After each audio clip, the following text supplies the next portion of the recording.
Alors, c'est maintenant le temps de passer à notre deuxième présentation qui s'intitule Quand l'union fait la force, projet M51 Québec avec Martin Dufour et Martin Magnan. Donc, Martin et Martin. Martin Dufour, en 2010, il a acheté un télescope à son fils, ce qui l'a amené à s'intéresser à l'astronomie. En parcourant les diverses publications sur Internet, il a été fasciné par les photos d'astrophotographes amateurs. La courbe d'apprentissage a été longue et fastidieuse, mais il a rapidement obtenu beaucoup d'aide des utilisateurs du défunt forum astroquebec.com. De 2010 à 2024, il a amélioré sa technique, ses équipements et il a construit 4 observatoires. On n'arrête pas le progrès.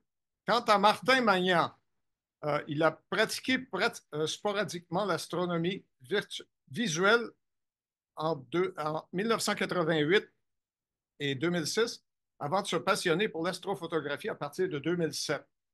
Il a débuté l'utilisation du logiciel PixInsight en 2010 et il l'a tellement aimé qu'il a donné de nombreux ateliers et présentations sur son utilisation. Le projet M51 est d'autant plus motivant qu'il le réalise conjointement avec quelques amis ainsi que des nouvelles connaissances passionnées par le même sujet. Il espère que cette aventure inspirera d'autres personnes à se lancer dans des projets similaires. Alors, on y va avec la présentation. Martin et Martin sont dans le plafond. Ah, OK. Fait qu'on peut se déplacer. Oui, mais la caméra est là. Ah, OK. Ah, OK. Parfait. OK. Euh, Je te laisse commencer. ouais, oui, ben oui, ben oui, ben oui. Comment ça fonctionne, ça? Elle est où la souris? Ah, OK, OK, OK. OK. OK. Bon, merci tout le monde. Merci Martin, merci tout le monde de la fac. Euh, Quand l'union fait la force, je pense que vous allez voir, ça démontre vraiment, là, le thème était très à propos dans ce projet-là. Donc, oui,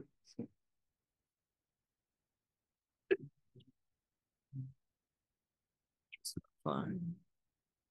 OK, en ligne, on peut y aller. Ouais. Je sais pas pourquoi, non. Ce sera pas bien long. Juste tout fermer.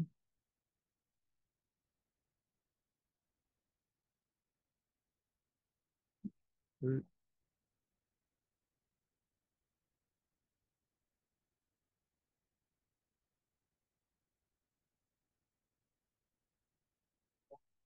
Merci.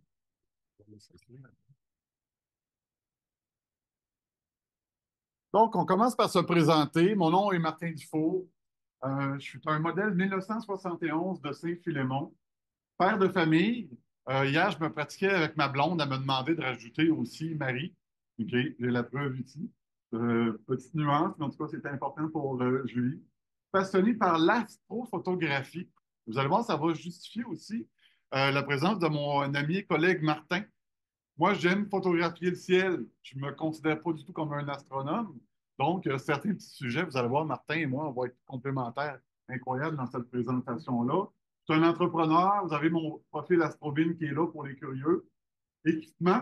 OK, donc, j'ai un observatoire automatisé, 100% en zone verte. Dans les faits, j'ai vendu ma maison de banlieue de Québec pour m'en aller dans un ciel où est-ce qu'en haut de moi, c'est vert, puis à mon sud, c'est bleu. OK, fait que tout le monde comprend qu'est-ce que ça veut dire. Sur ma colonne, j'ai deux montures. Un premier kit, un engin optical 12 pouces f5 avec un RED 4 71. Donc, moi, je pratique, là, vous avez vu une présentation là, l'année passée que j'avais faite. J'ai un télescope en pleine résolution qui fait de la luminance. J'ai un télescope moins de résolution, plus de grand champ qui fait des one-shot color. Et c'est ça que je fais. Moi, quand je me lève le matin, j'ai 50 luminances, puis j'ai 50 RGB. Mon deuxième kit, sur une Q8 encore, une FSQ 106 pour faire de la luminance grand champ, avec un Red 4 51 en one-shot color pour faire des one-shot color. OK. Je fais de l'astrophotographie depuis 2010. Pour ceux qui ont installé des systèmes de porte de garage toit plat, utilisent le driver Ascom. C'est moi qui ai écrit ça. Je suis programmeur de formation, donc c'est un beau petit projet. Je participe au processus de sélection IOTD à tous les jours depuis 2020. Donc, à chaque jour, tantôt, choisis les photos qui vont être choisies comme photos de la journée sur Astrobin. C'est un long processus en 3 étapes. Je suis dans la première étape. OK. J'ai fait différentes présentations au colloque CCD. Excusez-moi, je suis un vieux de la vieille. Le colloque astrophoto, OK, ou astrophotographique. On pourrait changer ça.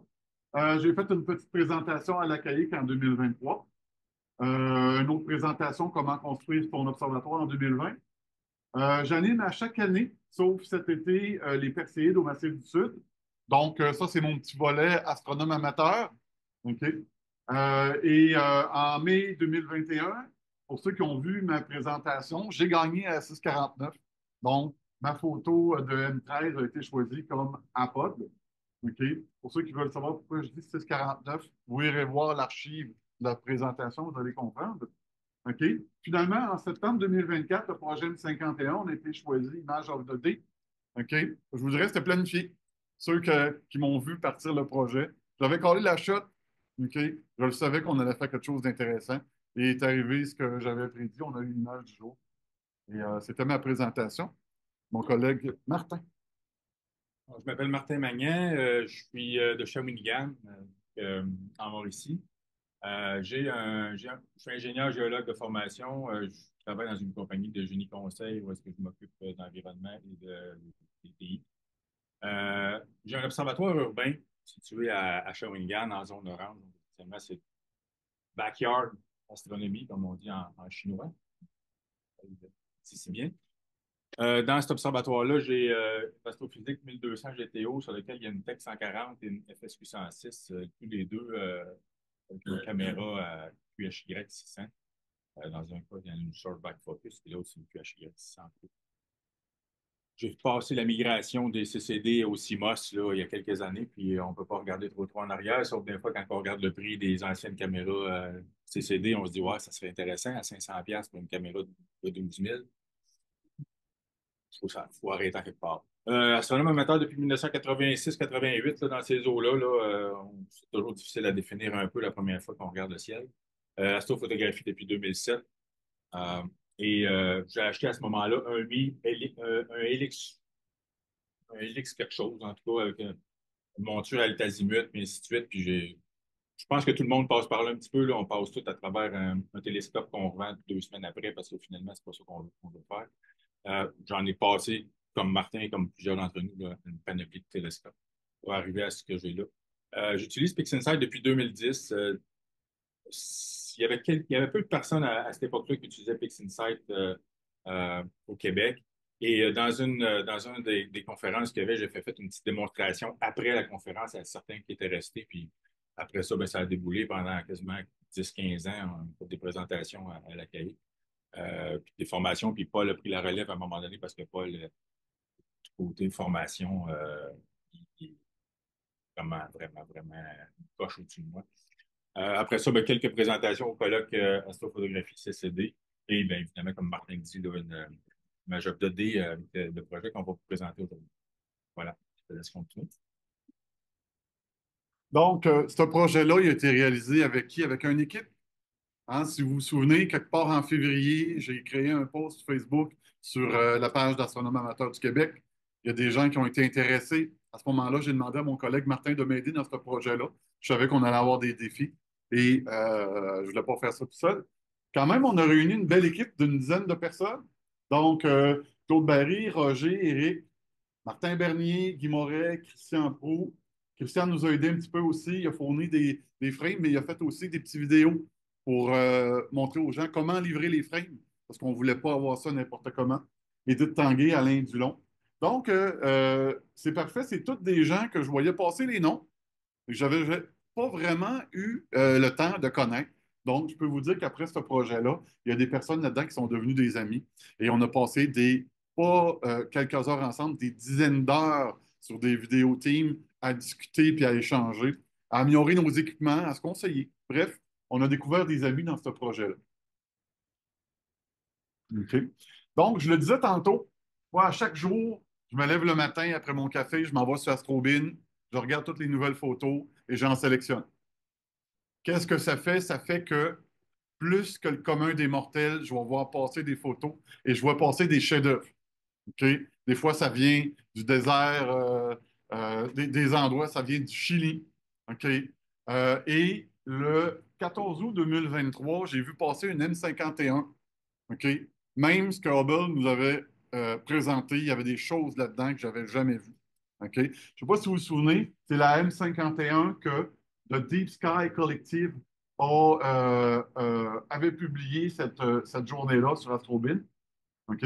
Ils ont été publiés à peu près partout. Ils ont été Image of the Day, ils ont été Apod. Bref, ils ont fait un raz-de-marée dans la communauté des astrophotographes et je regardais ça avec un sentiment d'admiration, mais d'envie aussi. OK? J'avais le goût de faire ce projet-là. Donc, le 19 février, je m'en vais sur Facebook. Je dis à tout le monde, ça vous tente-tu de faire ce projet-là avec moi? OK? Et c'est là que les gens ils ont commencé à embarquer. Et là, on a commencé à structurer tout ça, moi puis Martin. OK? Donc, cette image-là qui a été l'inspiration, la voilà. On parle de 254 heures de signal. OK? J'avais jamais vu une photo de 254. J'avais jamais vu une photo avec des détails comme ça. C'est 16 astrophotographes qui se sont mis ensemble pour faire cette photo-là.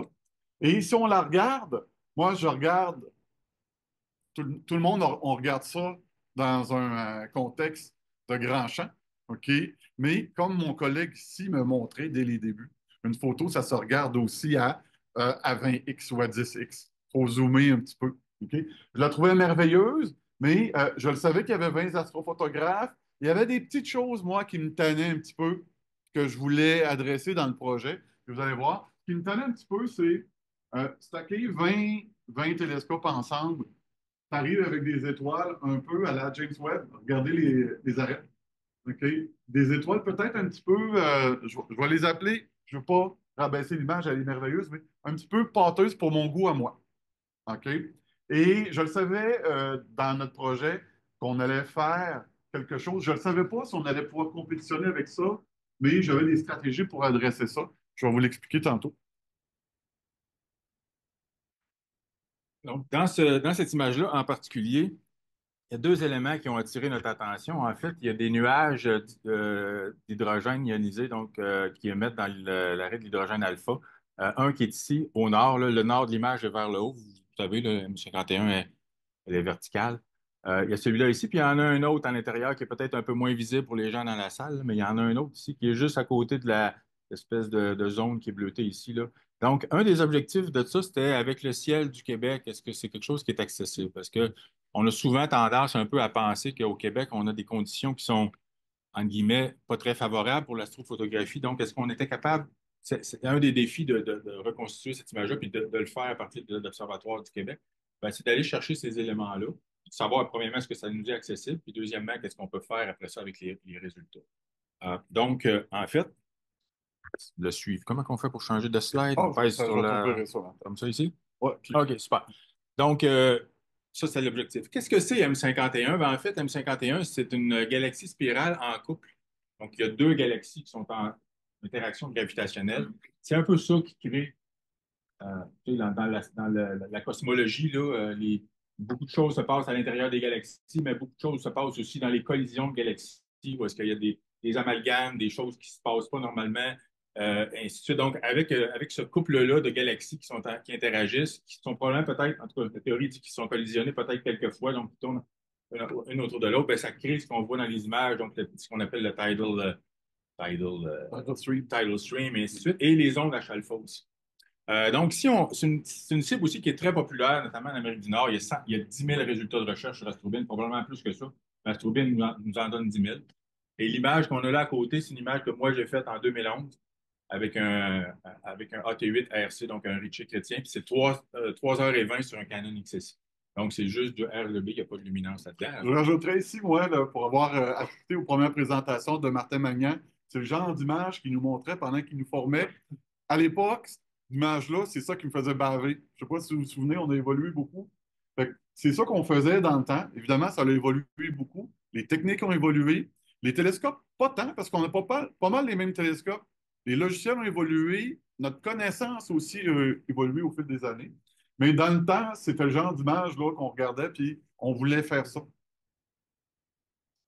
Donc, en suivant ça, donc après ça, pour M51, ben, c'est une cible avec une élévation qui est plus grande que 45 degrés pendant une bonne période d'année. Donc, si on veut prendre beaucoup de pauses, bien évidemment, on ne veut pas avoir une cible qui va être au-delà de l'horizon pendant 2 semaines, puis après ça, elle se sauve. Là, ça nous prend quelque chose parce qu'on on est confiant qu'on va avoir quelques mois avec quelques jours, quelques 5, 3, 4, 5 jours de photographie par mois. Donc, ça nous donne assez de temps pour la saisir sans que ça prenne 3 ans avant d'avoir un résultat. Dimension apparente, à peu près 10 par 7,6. Bon, ça, c'est la taille à peu près acceptable. Là. Il y en a classiques, mais elle peut être plus grande, dépendamment de ce qu'on pose. Là. Ça peut être le double de ça si on prend des longues pauses et qu'on inclut le tidal stream. Là. La distance, environ 23 millions d'années-lumière. Encore là, c'est assez phénoménal quand on regarde juste Wikipédia. Ça va de 17 à 30 en fonction des techniques qui sont utilisées. Donc, si c'est le redshift, si c'est des supernovas ou il y a une perte de terme, là, mais des céphéides, quelque chose comme ça, là, où qui permettent d'avoir des, euh, des distances en fonction des caractéristiques des étoiles. C'est dans le chien de chasse, donc assez élevé dans le ciel. Découverte par Charles Messier en 1773. C'est, semble-t-il, apparemment, la première galaxie qui a été classée comme une spirale. Donc, son surnom, la galaxie du tourbillon. Il y a d'autres galaxies qui ont été découvertes avant, mais il n'y avait pas découvert la structure en spirale avant celle-là, semble-t-il. Diamètre approximatif de 60 années-lumière, 60 000 années-lumière.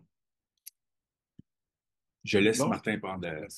donc, je l'avais dit en amont tantôt, euh, la source d'inspiration, il y a des petites choses que je voulais corriger. Dès le début du projet, quand j'ai présenté le projet à tout le monde, je me suis dit, ce projet-là, ça va se faire en étapes. On va avoir des livrables, on va avoir des équipes, OK? Et on l'a découpé en 4 livrables. Il y a des gens qui ont des longues focales qui vont nous livrer de la galaxie. Eux autres, l'intérêt, ça va être la galaxie. Il y a des gens qui ont des grosses ouvertures, F4, F5, ils vont travailler sur la région H-alpha. OK? Parce qu'on savait qu'il y avait un enjeu, ça nous prenait les télescopes les plus rapides. OK? Le Tidal Stream, on a mis aussi des télescopes quand même assez rapides parce que, dans le fond, ce projet-là, il y a vraiment 2 enjeux. Il y avait la région H-alpha, OK? Puis le Tidal Stream. On voulait pas être un M51 puis pas avoir toutes les extensions du Tidal Stream. On voulait quelque chose de nouveau. C'était les 2 enjeux. Finalement, le RGB qui n'avait pas vraiment de défi ici. Ça prenait, dans le fond, suffisamment de RGB pour mettre en dessous de notre luminance. OK? Pour avoir là, le Tidal Stream, pas tout blanc, un peu de couleur dedans. OK? Des belles étoiles de bonne couleur. Fait que c'est 4 livrables. C'est comme ça qu'on a découpé le projet. 10 personnes. Made in Québec. Made in Québec. Je voulais que ça soit un ciel du Québec. Hein? Au Québec, on, c'est Martin qui disait ça quand on se pratiquait. Hein? Malgré mon ciel pas bon, j'ai mis 10 heures et voici ma photo. Je suis satisfait des résultats. On a tous écrit ça à un moment donné. OK? Pourquoi? Parce qu'on est entre 2 nuages, ou on est l'automne puis il y a juste des nuages. OK? Donc, moi, je voulais que ça soit Made in Québec, puis M51. Vous l'avez vu tantôt, on a une belle fenêtre. On a quasiment 3 mois et demi là, avec une belle hauteur dans le ciel. En 3 heures et demie, je ne pouvais pas croire qu'on n'allait pas avoir suffisamment de ciel. Donc, c'était le découpage, l'organisation du projet. OK? Donc, on savait qu'à 10 astrophotographes, OK, 10 astrophotographes, il y a eu plus de personnes au début, mais finalement, il y a 10 personnes qui ont contribué en livrant. Moi, je ne voulais pas commencer à recevoir des dark, des flats, des bias, puis des lights. OK, je me suis dit, ça va être l'enfer de faire ça. On a donné des devoirs à des gens. OK? Donc, on a dit, vous allez nous livrer des images calibrées, inspectées, OK? Et vous allez les aligner sur cette image de référence-là.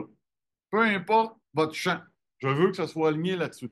Donc, quand même, à l'assemblage, ceux qui ont fait des petits projets collaboratifs, OK, il y a quand même un défi de faire tout ça. À l'assemblage, nous autres, ce qu'on avait, c'était à stacker les différentes couches une par-dessus l'autre.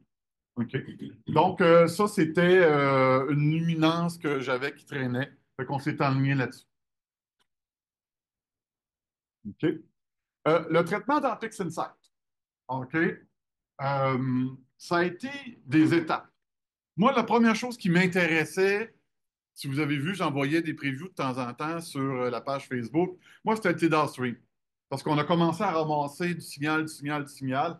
Dans les faits, il y a 3 télescopes qui ont contribué. OK? Un AG optical, un 12,5, OK? 38 heures, des frames de 600 secondes. OK? Ça ici, là, on ne ramasse pas ça avec des frames de 60 secondes. OK?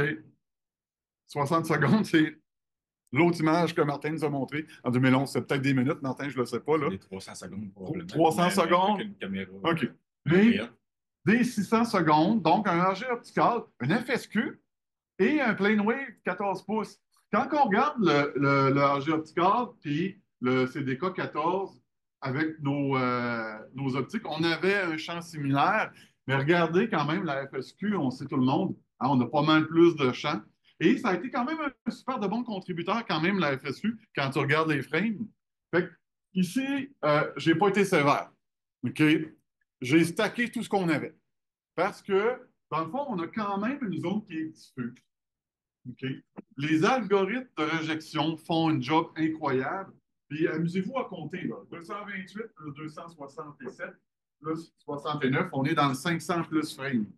OK? Fait que ça l'a sorti comme ça.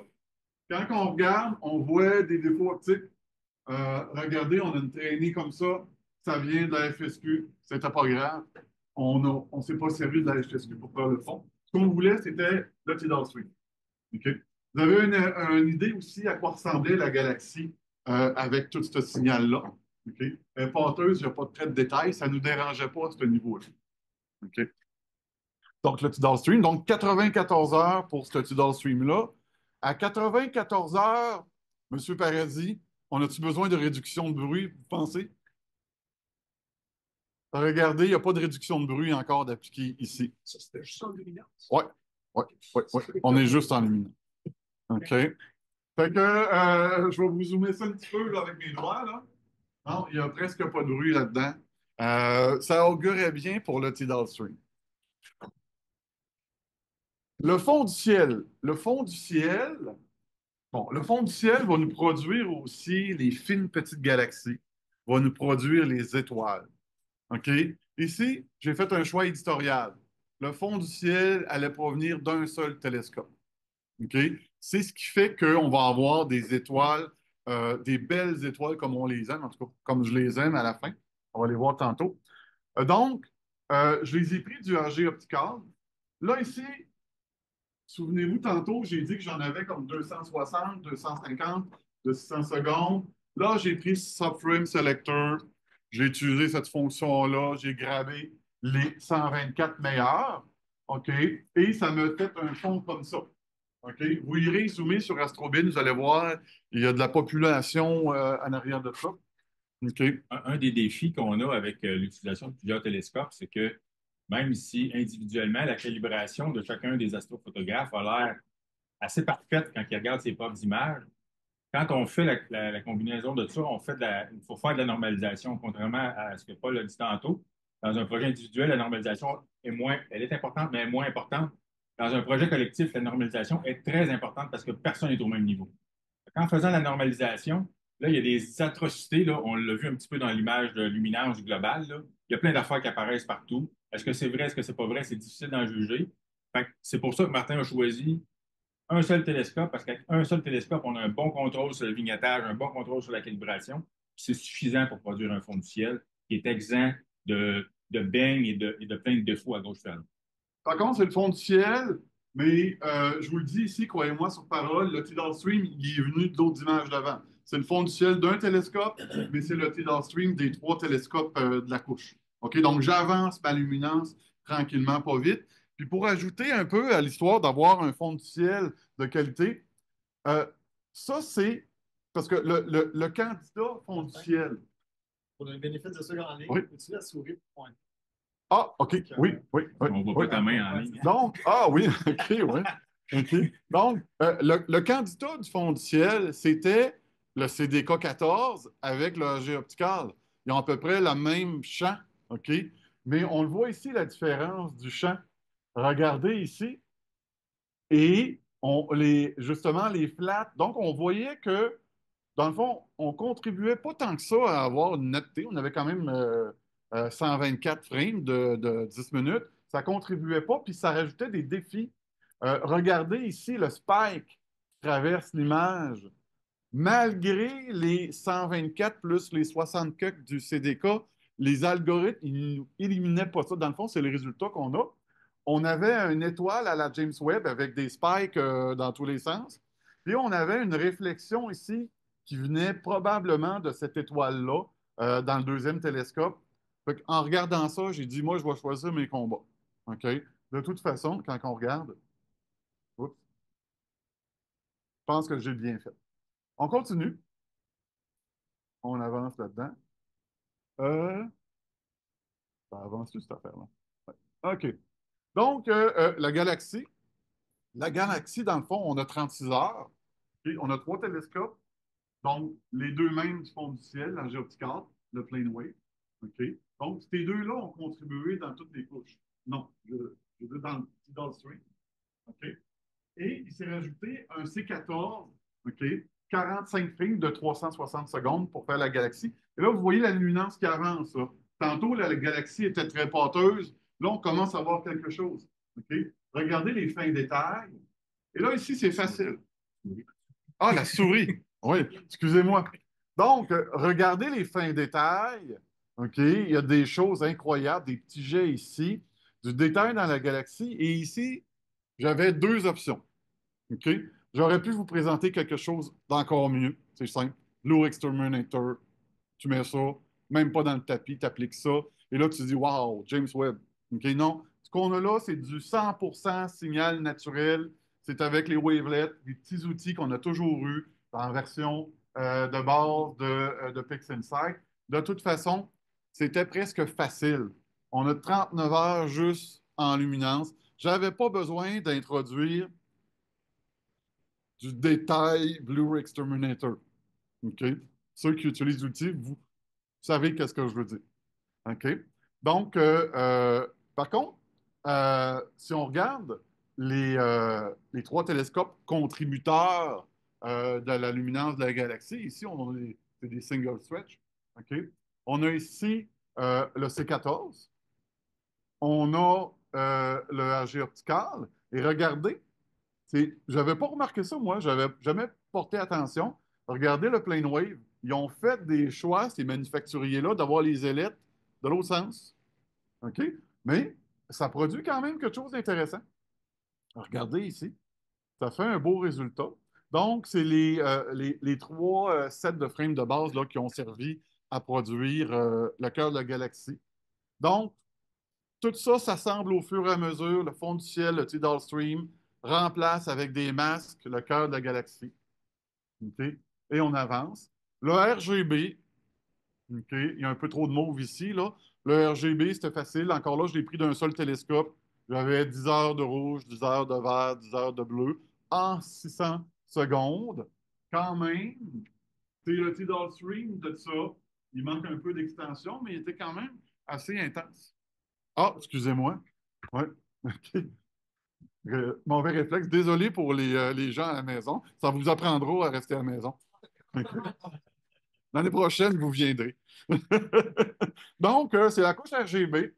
Et bon, bien évidemment, on a appliqué par-dessus ça la luminance. OK.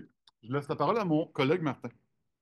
Donc, la région H-alpha qui est présente dans l'image, en fait, elle a été publiée, ça vient d'un article scientifique, c'est le même article qui a inspiré la première version faite par le collectif Deep Sky. En fait, c'est avec le télescope de Kitt Peak en Arizona, aux États-Unis. L'article est publié le 6 avril 2018 et il identifie dans leur survey, en fait, dans leur relevé, un nuage d'hydrogène ionisé juste au nord de M51.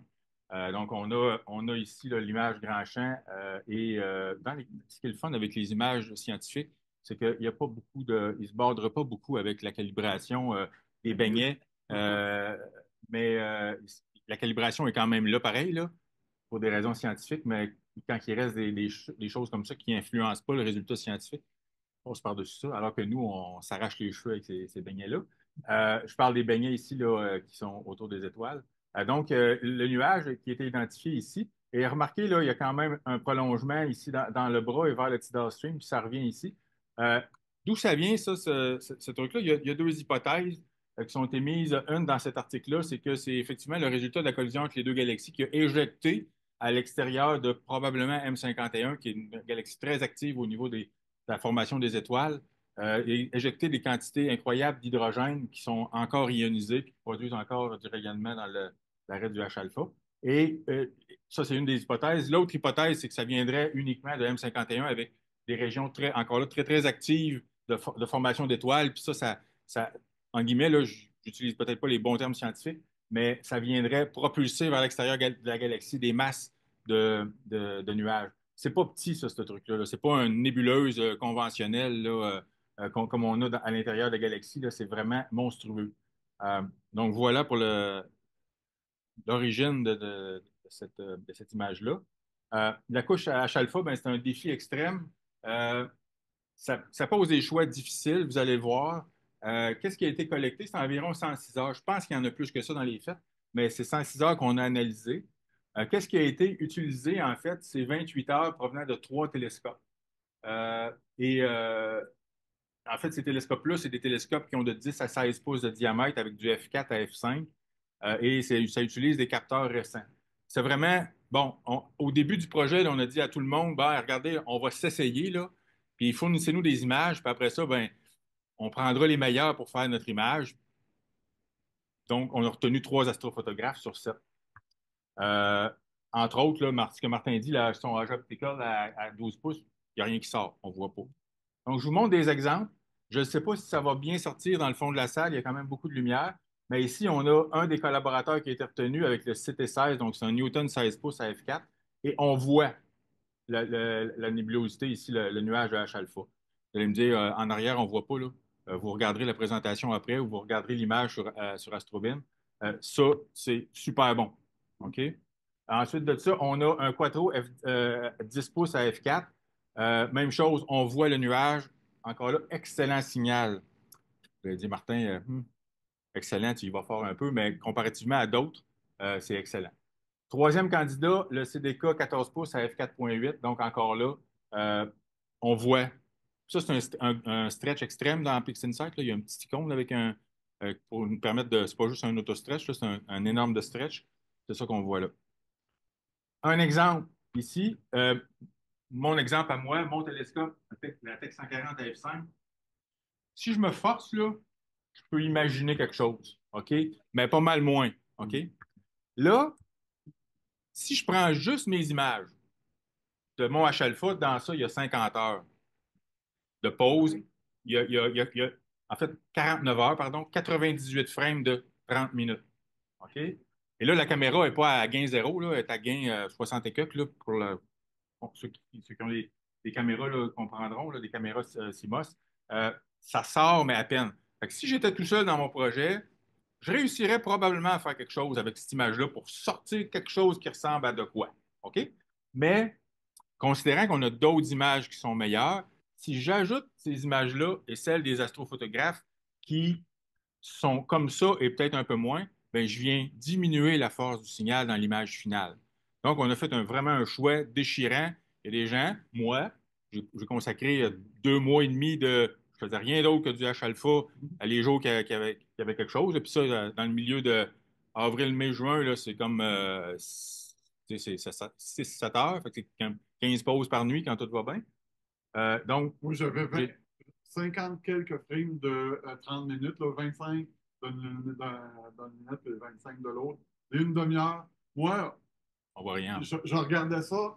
C'est ça. Colin, on n'aura jamais notre blob. On n'aura jamais. C'est ça. Si j'ai pas ça avec mon 12,5 à F5, en demi-heure dans mon ciel vert, qui va avoir ça? Ben là, Ouais, on voit, Martin va continuer, là, il va c'est ça. expliquer la différence de mécanique. Donc, en fait, on a combiné essentiellement les signaux de trois télescopes dans lesquels il y avait quelque chose d'apparent. Encore là, je le dis, chaque astrophotographe individuellement, à partir de son dataset, serait probablement capable de faire ressortir le blob.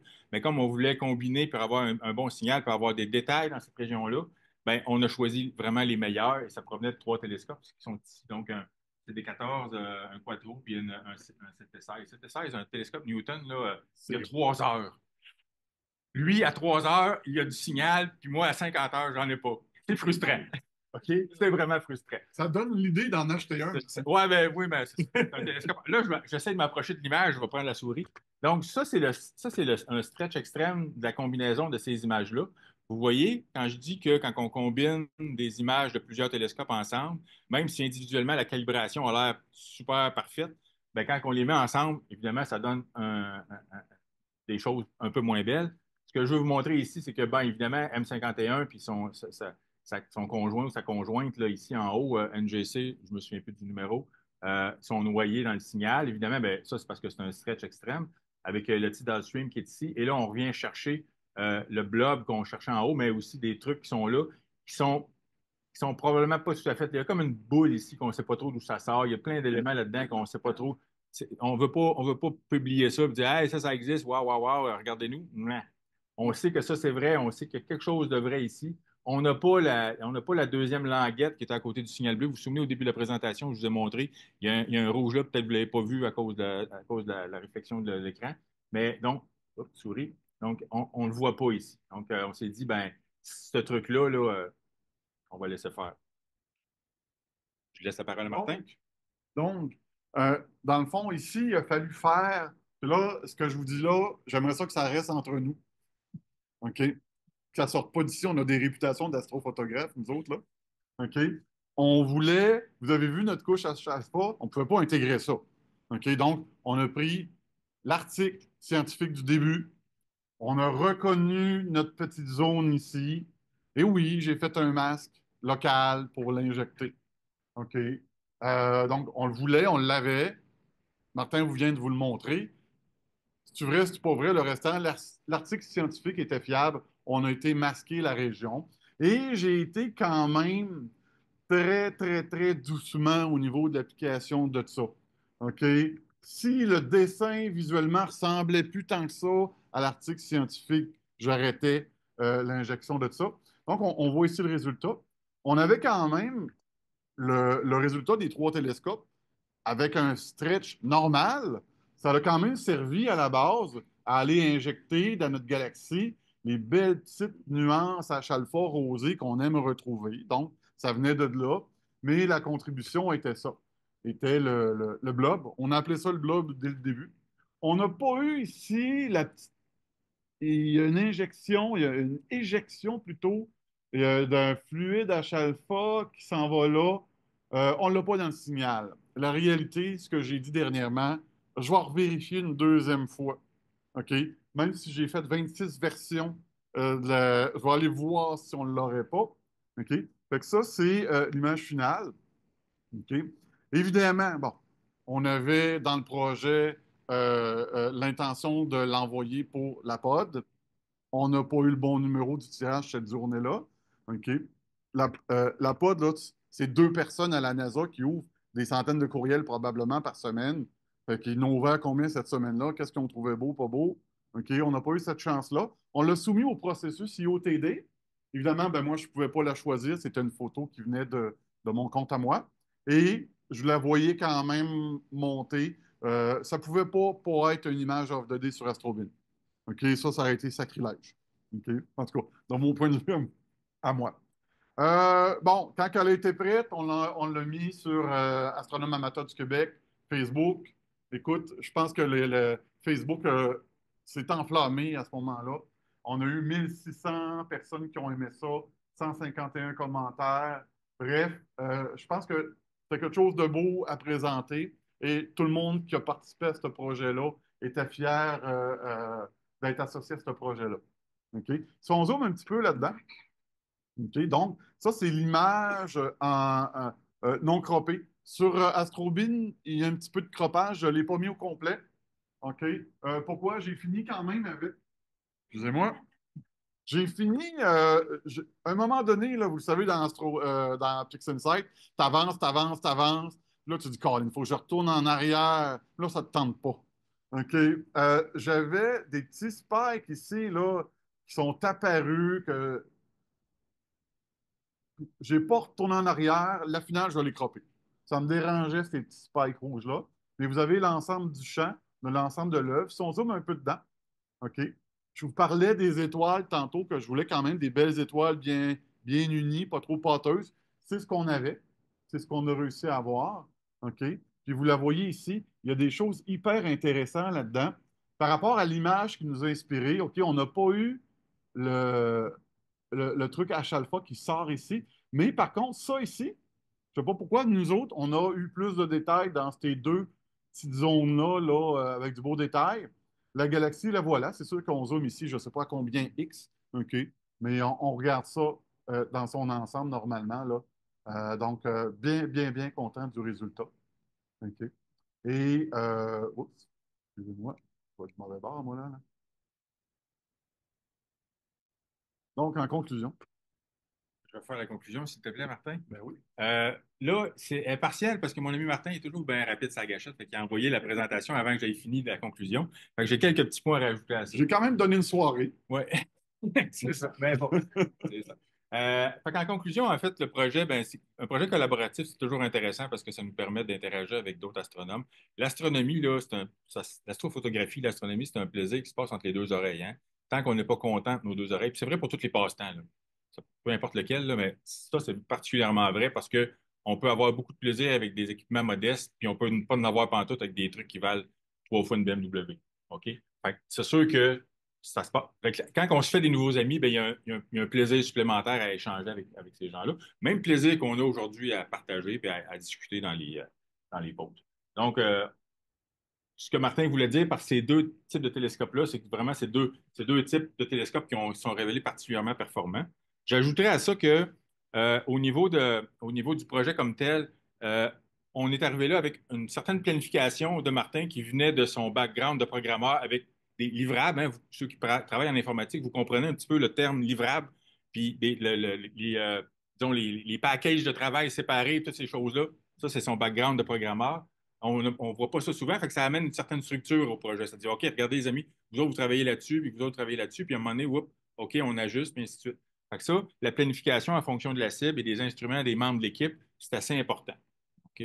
On a beau dire, les amis, garochez-vous là-dessus, et on peut gaspiller beaucoup de temps. On a gaspillé beaucoup de temps parce que c'est notre premier projet. Maintenant, si on en fait un deuxième, puis on va en faire un deuxième, puis un troisième, ben, on va probablement mieux assigner les tâches en disant à des gens, ben, écoute, ton télescope n'est peut-être pas approprié pour la cible qu'on veut faire. Quand on reviendra pour un autre projet, on regardera comment tu peux contribuer. Puis, on va peut-être aller cogner à des gens de façon un petit peu plus agressive en disant, hey, on a vraiment besoin de ton télescope, même si ça ne t'intéresse pas d'embarquer dans notre projet. Ça nous prend ton CT16 pour aller chercher cette affaire-là. Ben, vous comprenez un peu, des fois, on suit sur le bénévolat ou sur la volonté des gens de participer à un projet, mais des fois, pour la finalité du projet, ben, il faut qu'on fasse certains choix. Ensuite de ça, le défi, ben, vous l'avez vu un petit peu, c'est que si on veut être capable d'utiliser plusieurs télescopes en même temps dans une même source de données, ben, la calibration des images est importante. Alors là, on a demandé aux gens, on leur a demandé, ben, est-ce que vous voulez calibrer vos images vous-même puis les aligner sur l'image de référence? Ce qui était une bonne affaire parce que du côté du traitement, c'est fastidieux. Puis on peut pas, on se voit pas refaire tout le traitement avec les masters et toutes ces choses-là. Mais je dirais que si on avait à refaire un projet avec des focales puis des caméras différentes, ben, peut-être qu'on ferait, sans parler nécessairement d'accompagnement, je pense qu'on reviendrait vers les astrophotographes en leur disant, ben, écoute, on pense que ton traitement, tes flats ne sont pas super bien appliqués, on a de la misère à intégrer ça dans notre workflow. On va t'aider à avoir peut-être un meilleur résultat. C'est pas une façon, c'est pas prétentieux, mais la calibration, ceux qui en font, vous savez qu'on peut toujours faire un peu mieux, c'est jamais parfait. Fait que, des fois, on se contente de quelque chose, puis ça va bien. Puis quand on se compare à d'autres, on dit, oups, attends un petit peu, il y a quelque chose que je peux faire mieux encore. Fait que ça, question d'accompagnement. Ensuite de ça, il faut faire preuve vraiment de résilience. Il faut vraiment faire preuve de résilience. Moi, j'ai consacré 2 mois et demi à faire 50 frames. Puis j'en ai là, des frames, là, je parle, ça fait 10 ans que je la prends en photo, cette galaxie-là. Des frames de 30 minutes en H-alpha de M51, j'en ai probablement au-dessus de 200. OK? Mais avec d'autres caméras que je ne voyais pas le signal de toute façon. Fait que ceux-là, je ne les prendrai pas. Je vais en faire des nouvelles avec un gain plus élevé. Ça ne marche pas. Fait qu'il faut être résilient. Il faut accepter que dans un projet collaboratif, à la fin, nos images ne sont plus là. OK? Ils ne sont pas utilisées. Et au final, ben, je pense que si je reviens en arrière, ici, puis je regarde cette image-là, ben, je pense qu'on peut comprendre qu'au Québec, on peut se considérer quand même assez chanceux, même si les jours de signes parfaits puis de turbulences inexistantes sont rares dans une année, on est quand même capable d'aller chercher des projets intéressants en mettant en commun nos efforts. Je ne sais pas si tu as quelque chose à rajouter, Martin. Moi, ça fait le tour. Ouais, écoute, moi, je serais rendu à remercier l'équipe, les collaborateurs. Premièrement, moi, je dis, c'est un peu moi puis Martin qui a piloté le projet, mais je veux remercier Martin aussi. Martin a embarqué là-dedans. Il a ramassé le défi. Il a ramassé un peu le piège à con. OK, si je peux dire ça comme ça. La couche H-alpha, là, c'était le gros défi et rien de mieux que Martin pour s'en occuper. Merci aux participants. Claude, je considère maintenant que, écoute, c'est un ami d'astrophotographie, même un peu plus. J'ai vraiment découvert cette personne-là. Ben, Roger, on le connaissait depuis longtemps. OK. Éric Gauthier, un inconnu qu'on ne voit pas. Éric fait son astrophotographie chez eux. Il est sur la côte nord, lui, dans le coin du lac Saguenay? Saint-Jean. Saguenay? Ouais, Saguenay ou Saguenay. Lac-Saint-Jean? Saguenay. Éric, s'il n'était pas là, c'est un des contributeurs de la couche H-alpha. OK. Martin Bernier, le CT16. Écoute, Martin, il n'avait pas le choix, il fallait qu'il fournisse. OK. D'ailleurs, 3 heures. Martin, tu vas contribuer dans d'autres projets aussi, je te l'annonce. OK? Guy Moret, Christian, OK, qu'on voit souvent avec ses logiciels. Christian nous a bâti un beau vidéo. Bon, voici ceux qui veulent participer. Voici la procédure, comment livrer vos frames. L'alignement, le ci, le ça. OK? Edith Tanguy, écoute, bon, on a une femme ici aujourd'hui, deux, excusez-moi, mais Edith, on la voit de plus en plus publier des beaux résultats. Donc, on a connu Edith, Alain Dulon. Fait que merci aux participants. Je pense que ça a été vraiment là, la preuve que le Québec, là, on peut livrer du haut de gamme. OK? C'est un peu plus long que si on est au désert en Arizona. OK? Mais ensemble, il y a moyen de faire des choses intéressantes. Ouais. Période de questions.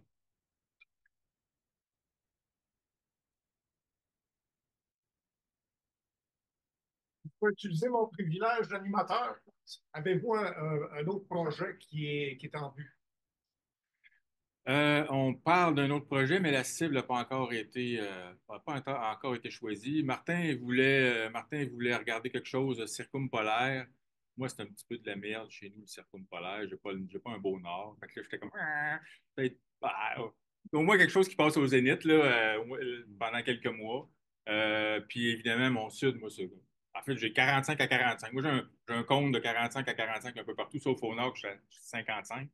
Euh, voilà. Donc, c'est pas encore choisi, mais Oui, on va faire un autre projet. Oui, on va le publier sur Facebook, mais on va être beaucoup plus sélectif. En fonction de la cible, les gens qui veulent contribuer, que c'est compatible, oui. Puis on va aller en inviter d'autres.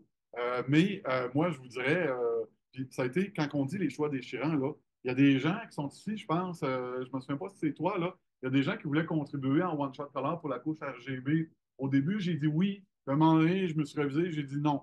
Pas pour ce projet-là. OK? Je voyais les complexités, je voyais les communications avec les gens, j'ai voulu simplifier. Donc, mais oui, on va faire un autre projet, mais je vous dirais, là, il suffit de, un, que l'idée, puis qu'il le publie, puis qu'il invite les autres. Partez-en, vous autres aussi. Les gens en One Shot Color, faites-vous un projet de One Shot Color de nouvelles nébuleuses.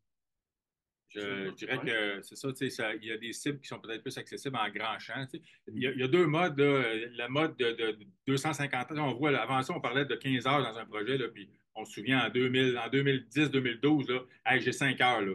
Il est censé péter des bretelles avec des 5 heures. Maintenant, on a passé ça un peu. Puis là, on parle, l'autre projet, 250 heures. Dans notre cas, nous autres, là, 156. 156 heures. Bon, ça va beaucoup plus loin, ça pousse beaucoup plus loin. Mais il y a aussi le grand champ. Les gens peuvent faire des mosaïques. Des mosaïques, ça peut être compliqué en collaboratif parce que la calibration de ça, c'est un cauchemar. Individuellement, c'est un cauchemar. En collectif, je ne sais pas à quoi ça ressemble, mais c'est ça. Fait que des grands champs, entre guillemets, one shot, avec, par exemple, des lentilles grand champ, des trucs à des 135 mm de focale, par exemple. Ça pourrait être intéressant parce que là, si on a beaucoup, beaucoup de temps, mais on s'attarde moins à la qualité individuelle des frames qu'au total parce qu'on globalement, on a tous la même chose. Oui. En arrière. Oui. Ce projet-là, il est pas posé pour revenir injecter de la chaleur. Ben, ouais. C'est quoi Oui. les critères pour aller chercher? Oui, oui, on pourrait dire à Martin, à certains, là, à ceux qu'on sait qui sont capables de livrer du H-alpha, de dire, ça vous tente-tu d'en faire plus? Euh, Moi, Pourquoi là, je pas? le mettrais presque zone publique, là, le projet Fix and Site, là. Ouais. Moi, pour l'instant, là, quand j'ai eu fini ça, j'ai pris une pause d'astrophotographie. OK. Puis comme je vous dis, des fois dans le projet, là, retourner en arrière, mais le H-alpha, je l'ai injecté à la toute fin. Fait que c'est vrai que ça serait quand même quelque chose de plus facile à faire. Ce qui pourrait être fait, c'est de mettre les données en domaine Ouais, public, là. ouais, ouais. On prend une question dans la salle, après ça, on y va en ligne. Oui. Quand tu dis que vous êtes ouvert à laisser des gens entrer avec c'est finalement des questions que j'avais. Moi, j'ai déjà essayé justement de séparer du OSC en RGB, de combiner avec le module, c'est des résultats absolument horribles, parce que c'est ça la très Non, exactement.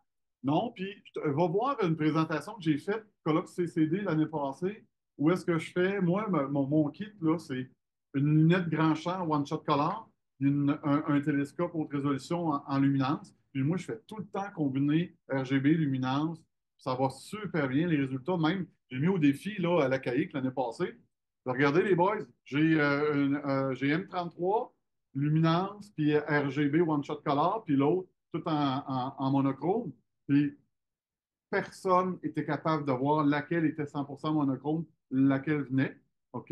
Finalement, il y a un fin finot qui a vu que mes spikes d'arête, il était un peu moins de couleur dedans. Donc, c'est le même qu'ils ont trouvé, mais ça donne un. Il n'y a pas de problème à combiner. Je te dirais, c'était beaucoup plus pour me simplifier. Le RGB va venir d'un télescope. Tiens, ce bout-là, il est facile. Il n'y a pas besoin de tant de signal, parce que 10 heures par couche, on est à 30 heures en RGB. C'était déjà, en soi, c'était une photo. OK. C'était pour me simplifier la vie à ce moment-là. La question, c'était plus pas combiner RGB OSC avec la finance, mais combiner du RGB OSC avec du RGB mono. La réalité, je pense que ça fonctionnerait. OK. Ouais. C'est de voir si on a dégradé. Ça serait ça de voir. Il faut que tu fasses la normalisation. Si tu ne passes pas par une normalisation, tu ne réussiras jamais. On a une question. Oui. Bon, on va y aller. On peut toujours discuter avec les conférenciers après coup. Là. Donc, en ligne, on a une question. Oui. Donc, une question de Gilles Gagnon. Pour la couche H-alpha, utilisez-vous chacun des filtres avec des caractéristiques similaires, largeur de bande, transmission, etc., ou le même filtre, le même manufacturier, même largeur de. Non. Au niveau de la bande passante, ça se ressemblait beaucoup. On n'avait pas de 12 nanomètres avec des 7 nanomètres puis des trucs de même. Là, c'était du 3 ou du 5 nanomètres. Mais est-ce que c'était une exigence? Non, c'était pas une exigence parce que on cherche pas pour le blob, en guillemets, là, on cherchait pas à avoir du détail. C'est déjà quelque chose d'assez flou. Avec la bande passante plus étroite, ben tu sais, souvent on va chercher des choses un petit peu plus crispy, un peu plus de détails, plus de contraste. Là, on voulait avoir des photons qui rentraient, là. C'était ça la prémisse d'origine. Dire, envoyez-nous ce que vous avez, ce que ça vous tente de faire, là. Après ça, on regardera. Fait qu'il n'y avait pas de critères de bande passante au niveau des filtres, je dirais. Une question pour simplifier la vie de ceux qui veulent partir d'un projet similaire. Donc, il y avait une image de référence. C'est la clé. Chaque membre faisait ses acquisitions et les précalibrait. Oui. Puis l'alignait sur l'image. Et là, tu envoyais ces résultats-là à toi pour Oui. que tu fasses du stacking. Oui. Des systèmes optiques. C'est ça qui a été la clé de se simplifier la vie à nous qui faisions l'assemblage. On peut devenir 10 astrophotographes, on ne tentait pas de me taper les flats. Fait que la clé, c'est faites-vous une image de référence. Vous êtes capable de nous livrer des frames de qualité calibrés. C'est toi qui fournissais l'image de référence du champ. Oui. C'est ça. Oui. Et comme ceux qui avaient qui faisaient juste la galaxie, ils alignaient quand même, il y avait une zone. Exactement. Oui. On l'a vu d'ailleurs dans les frames de Galaxy. Et donc, là, c'est parce qu'on a déjà fait un projet similaire dans le temps, mais c'était un peu compliqué parce que c'est moi qui alignais tout. Alors là, si les membres individuels alignent sur toi l'image que tu vas avoir, oui. ça simplifie. Oui, puis on a choisi aussi, ça donne bien, M51 est dans un pas pire angle, donc on a mis rotation à 0. OK. Pas mal tout le monde, quand il essaie de mettre sa caméra sur son télescope, en tout cas, essaie de mettre ça dans l'axe. Hein. Dans la réalité, là, c'est un petit peu plus complexe que ça. Les gens nous envoyaient des images. En tout cas, dans le cas du H-alpha, là, moi, j'ai réaligné les images que j'ai eues.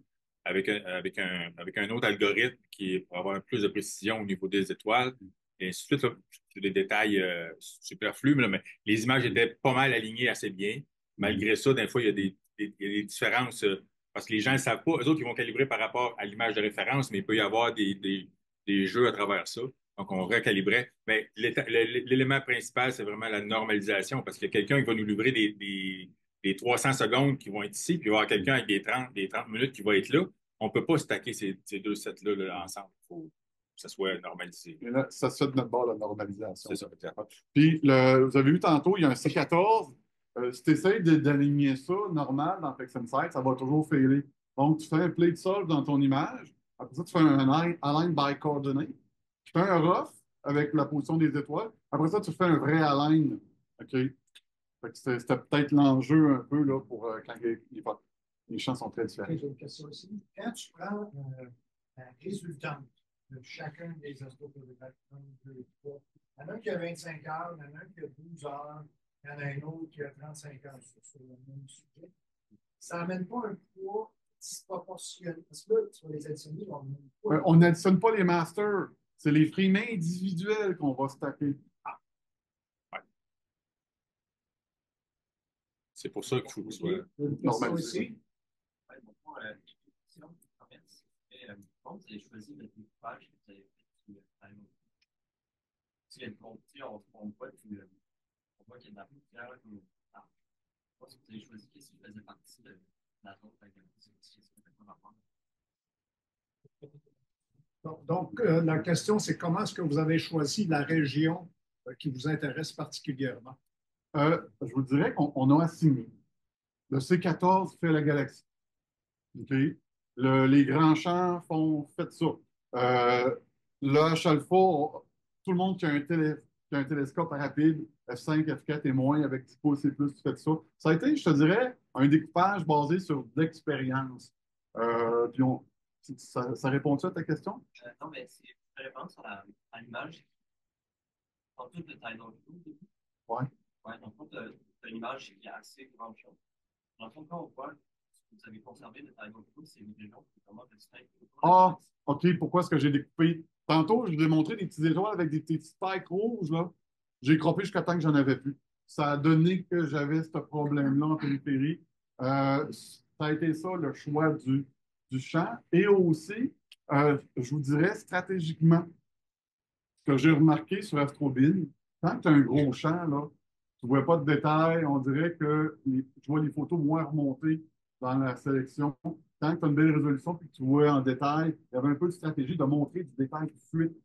Parce que si tu ne montres pas le détail tout de suite, tu as un trop grand champ, il n'y en a pas tant qui vont aller zoomer dedans. Il y avait un peu de ça, mais j'ai fait le ménage autour pour plus avoir les étoiles avec les petits spikes rouges. Je pense que ça a été la je première. pense, Martin, que je vais reframer sa question comme moi je la comprends. OK. Il y a trois luminances. Oui. Il y a la luminance de la galaxie, il y a Oui. le tidal stream, puis il y a le fond du ciel. Okay. C'est trois luminances. Qu'est-ce qui fait que où tu arrêtes dans un et dans l'autre? Okay. C'est ça. Hein? Comment tu découpes? Ouais. C'est ça. Oh! OK. Ben, ça, c'est le choix éditorial. Quand j'ai levé les niveaux à un moment donné, si tu continues à monter les niveaux, là, tu introduis des choses dans le fond du ciel qui ne sont pas nécessairement. C'est un choix éditorial rendu là. Moi, je le voyais, puis à un moment, je décidais, bon, ben parfait, le Tidal Stream, il va être là. La galaxie, quand je l'ai remis là-dedans, je l'ai tiré assez pour que son propre Tidal puisse se marier avec un masque en finesse quand je réinjectais la galaxie. Puis peut-être qu'on peut le prendre offline là, si je n'ai pas bien catché ta question tantôt. Là. Mais ça a été un choix éditorial. Okay. Est-ce qu'il y a d'autres questions dans la salle? En ligne, est-ce qu'il y a d'autres questions? Il y a d'autres questions en ligne? On va prendre une dernière question. Oui. Le fait d'être le télescope à différents endroits, un contexte. On ne fait pas d'interférométrie. C'est vraiment ça, l'interférométrie, là? Non, c'est pas comme si un télescope à Hawaï puis un télescope en Australie, là, puis qu'on combine. La question. Oui. On demande, est-ce que le fait d'avoir des télescopes qui étaient distribués un peu partout au Québec, est-ce que ça a amélioré la résolution? La réponse est non. parce qu'on les prend individuellement. Normalement, si tu veux augmenter la résolution, il y a un traitement mathématique entre les deux. Là, je ne suis pas astrophysicien. J'ai suivi un cours d'astronomie à l'université que je n'ai pas trop suivi après les 2 premières semaines parce que c'était way off scale pour moi. Mais je comprends que ça, il y a comme tu peux mathématiquement joindre optiquement 2 télescopes, un qui est à des places différentes sur la Terre, puis augmenter ta résolution. On n'est pas là. Comment Ça serait pas Astronomie amateur, non, je pense que ça prend. Il y a un lien, il faut qu'il y ait un lien entre les deux, là. Sur l'organisateur, on a-tu le droit à des questions, nous autres? En optique, c'est très difficile. Les présentateurs peuvent poser des questions? Ah, ben oui, les présentateurs. Oui, vous avez l'opportunité de poser des questions. T'es-tu étudiant en astrophysique, quelque chose comme ça? Ah ben, Oui, OK. Moi, c'est pour ça que j'ai emmené Martin avec moi dans la présentation. Je savais qu'il était pour une question comme ça. C'est parfait. Je pense qu'on va arrêter là.